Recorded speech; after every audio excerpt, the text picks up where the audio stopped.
अस्सलाम वालेकुम दोस्तों, आज की टॉप ब्रेकिंग न्यूज़। आइंदा 10 साल में चीन के एटमी हथियार दोगुने होने का खदशा। पेंटागन, चीन अपनी फौजी ताकत 2050 तक अमेरिका के बराबर या इससे बेहतर बनाने का मंसूबा रखता है। Liftoff of Space Shuttle Atlantis, the final visit to enhance the vision of Hubble into the deepest.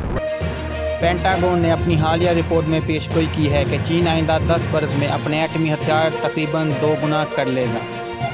चीन अपनी फौजी ताकत 2050 तक अमेरिका के बराबर या इससे बेहतर बनाने का मंसूबा रखता है ताकि वो खित्ते में सबसे बड़ी ताकत बन सके। रिपोर्ट के मुताबिक इस वक्त चीन के एटमी हथियारों की तादाद 200 से ज़ायद है, जो ऐसे बैलिस्टिक मिसाइल में निस्ब हो सकते हैं जिनकी रेंज अमेरिका तक महदूद है।